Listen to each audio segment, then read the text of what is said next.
Hi കൂട്ടുകാരെ, എല്ലാവർക്കും സുഖാണോ? ഇന്ന് നമുക്ക് പെട്ടെന്ന് ഒരു പാൽക്കട്ട തയ്യാറാക്കിയാലോ. ഇത് കടകളിലൊക്കെ കിട്ടിക്കൊണ്ടിരുന്ന ഒരു മിഠായിയാണ്. ഈ മിഠായിക്ക് പാൽക്കോവ എന്നും പറയും. അപ്പൊ അതിനായിട്ട് ഈ കപ്പിന് ഒരു കപ്പ് നെയ്യ് പാനിലേക്ക് ഒഴിച്ചു കൊടുക്കാം. നെയ്യ് എടുത്ത കപ്പിന് തന്നെ ഒരു കപ്പ് മൈദ എടുത്തിട്ടുണ്ട്, അത് ഇട്ട് കൊടുക്കാം. ഇനി നന്നായിട്ട് കുറച്ച് വെച്ച് ഈ മൈദ ഒന്ന് നമുക്ക് നന്നായിട്ട് വേവിച്ചെടുക്കാം. നന്നായിട്ട് ഇളക്കി കൊടുക്കാം. മൈദ നല്ല വെന്ത് വന്നിട്ടുണ്ട്. നമുക്ക് തീ ഓഫ് ചെയ്യാം. ഇനി നമുക്ക് അടുത്തത് പഞ്ചസാര പൊടിച്ചെടുക്കാം.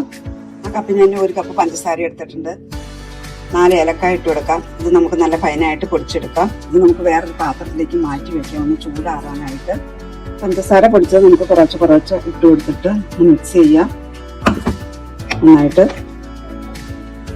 ഈ പരുവത്തിന് നമ്മൾ പഞ്ചസാര ഇട്ട് കുഴച്ചെടുത്തിട്ടുണ്ട്. ഇനി ഇത് നമുക്ക് വേറൊരു പാത്രത്തിലേക്ക് മാറ്റാം. ഇനി നന്നായിട്ട് ചൂടാറി കഴിയുമ്പം അടച്ചു വെച്ച് ഫ്രിഡ്ജിനകത്ത് അരമണിക്കൂർ നേരം വെക്കാം. ഞാൻ ഈ പാത്രത്തിനകത്ത് ഒരു അലൂമിനിയം ഫോയിൽ പേപ്പർ വെച്ച് കൊടുത്തിട്ടുണ്ട്. അതിനകത്താണ് ഒഴിച്ചു കൊടുത്തേക്കണത്. ഇല്ലാത്തവര് പാത്രത്തിൽ നെയ്യോ ബട്ടറോ തൂത്ത് കൊടുത്തിട്ട് ഒഴിച്ചു കൊടുത്താൽ മതി. അപ്പൊ നമ്മുടെ പാൽക്കട്ട റെഡിയായി. നമുക്ക് ഇത് മുറിച്ചെടുക്കാം. ഏത് ഷേപ്പിന് വേണമെങ്കിലും മുറിച്ചെടുക്കാം. പെട്ടെന്ന് ഉണ്ടാക്കാൻ പറ്റുന്ന പാൽക്കട്ടയാണ്. കുട്ടികൾക്കൊക്കെ വളരെ ഇഷ്ടപ്പെടും. എല്ലാവരും ഇതുപോലെ ഒരു പ്രാവശ്യമെങ്കിലും ട്രൈ ചെയ്ത് നോക്കണേ. വീഡിയോ ഇഷ്ടപ്പെട്ട ഒന്ന് ഷെയർ ചെയ്യാൻ, ലൈക്ക് ചെയ്യാൻ, കമന്റ് ചെയ്യാൻ ചെയ്യണേ. കൂടെ സബ്സ്ക്രൈബ് ചെയ്യാത്തവരൊന്ന് സബ്സ്ക്രൈബ് ചെയ്ത് സപ്പോർട്ട് ചെയ്യണേ. അടുത്ത വീഡിയോ കാണാൻ താങ്ക് യു.